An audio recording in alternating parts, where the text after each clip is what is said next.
स्वागत है आपका 5 के पंचनामे में, जहां हम आपको तमाम बड़ी खबरों के बारे में जानकारी देंगे। वहीं पूर्व मुख्यमंत्री भूपेंद्र सिंह हुड्डा ने कहा कि हरियाणा सरकार ने जो अध्यादेश किसानों के लिए जारी किए हैं उनमें संशोधन किया जाए। साथ ही हुड्डा का कहना है कि वर्तमान परिस्थितियों में अगले 30 साल तक किसानों की आय भी नहीं बढ़ सकती है और उन्होंने रजिस्ट्रियों को बंद किए जाने पर टिप्पणी करते हुए कहा कि मुझे जहां तक लगता है कि इसमें कहीं ना कहीं कोई बड़ा जमीन घोटाला हुआ है।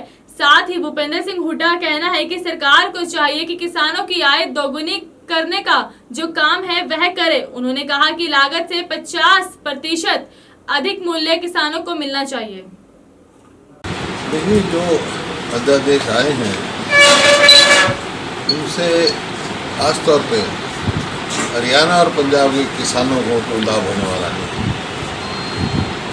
केवल किसान नहीं, किसान, आड़ती और मजदूर तीनों में से किसी लाभ होने वाला नहीं, क्योंकि इसमें कुछ ऐसे हैं जैसे यहाँ मार्केटिंग जो है, मंडी का इंफ्रास्ट्रक्चर, खरीद बहुत सुचारू रूप से चलती है। अभी इन्होंने कॉन्ट्रैक्ट फार्मिंग का कर दिया। कॉन्ट्रैक्ट फार्मिंग में एमएसपी का कोई प्रावधान नहीं किया। उसमें डिस्प्यूट अगर किसान में और उसमें हो जाए कंपनी में, तो किसान कोर्ट में भी नहीं जा सकता।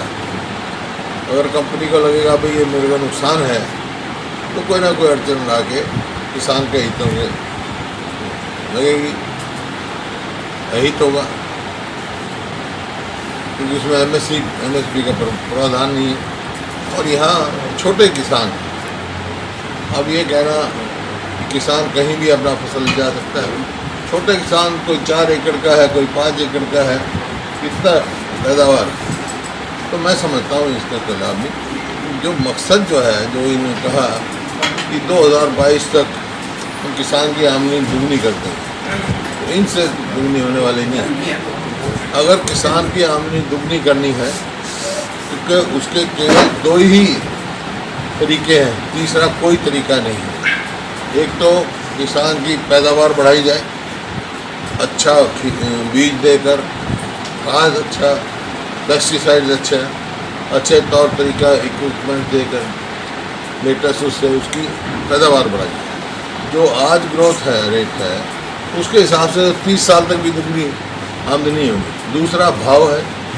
भाव किसान को जो स्वामीनाथन ने फार्मूला दिया और जो हमने, जो वर्किंग ग्रुप था जिसका मैं अध्यक्ष था, 5 मुख्यमंत्री उसके सदस्य थे, पंजाब, बिहार, बंगाल के, कि भाव उस फार्मूले में भाव दिया जाए, लागत जमा 50%।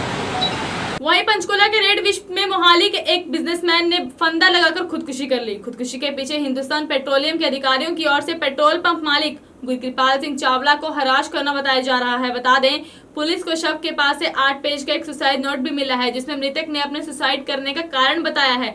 सेक्टर 5 थाना प्रभारी ललित ने बताया कि पुलिस इस मामले को लेकर मामला दर्ज कर रही है और उन्होंने साथ ही ये भी बताया कि इस प्रकार से सुसाइड नोट में एचपीसी अधिकारियों का जिक्र किया गया है, उस विषय पर भी जांच की जाएगी। कार्रवाई मौका सीन ऑफ क्राइम टीम बुलाई है, पोस्टमार्टम किया जा रहा है। पोस्टमार्टम के बाद आगे इन्वेस्टिगेशन करके जो इसकी भी नेग्लिजेंस मिलेगी उसके खिलाफ कार्रवाई की जाएगी। उस पर एफआईआर दर्ज कर रहे हैं और एफआईआर दर्ज करके आगे इन्वेस्टिगेशन में जिसके भी खिलाफ सबूत आएंगे उसको गिरफ्तार करेंगे। वहीं पंजाब के लुधियाना के मुल्लापुर दाखा विधानसभा क्षेत्र से विधानसभा में आजाद उम्मीदवार के तौर पर चुनाव लड़ चुके जयप्रकाश जैन उर्फ टीटू बानिया ने आज अपनी टीम के साथ लुधियाना के बुड्ढा नाले का दौरा किया है।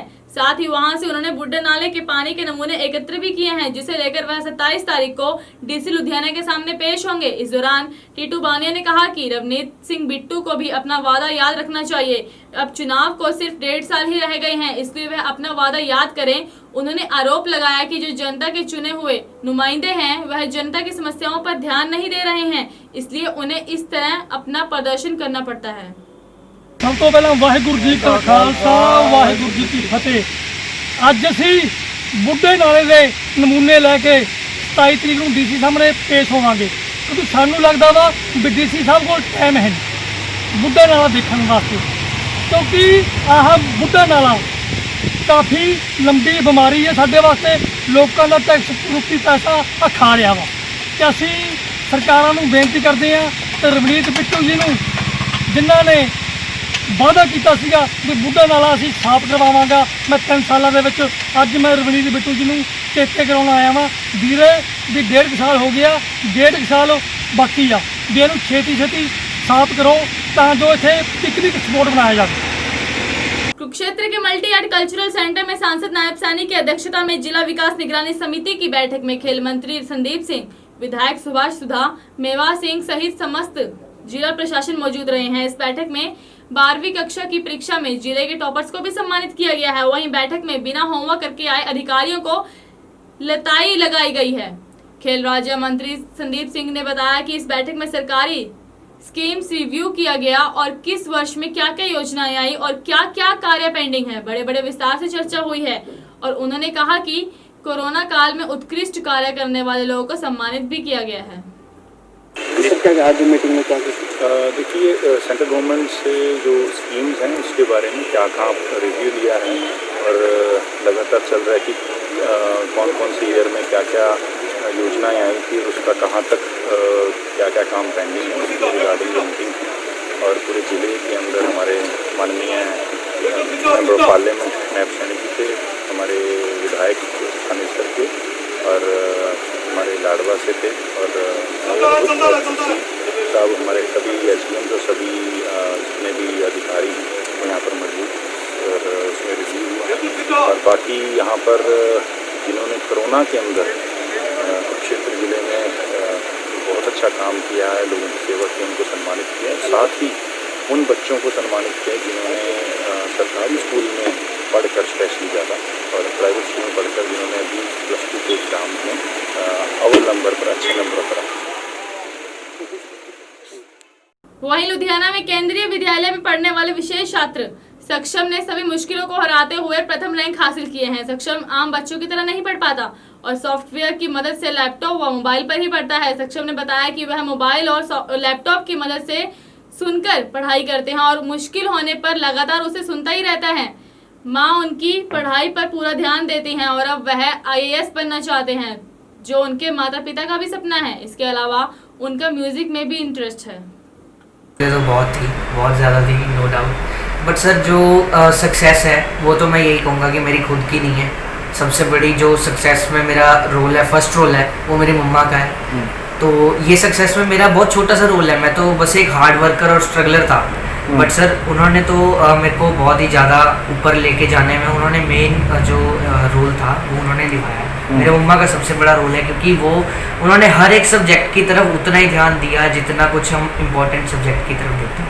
तो सर उनका सबसे बड़ा रोल है, मेरा तो बहुत ही छोटा सा रोल है सर। तो कैसे स्टडी करते थे?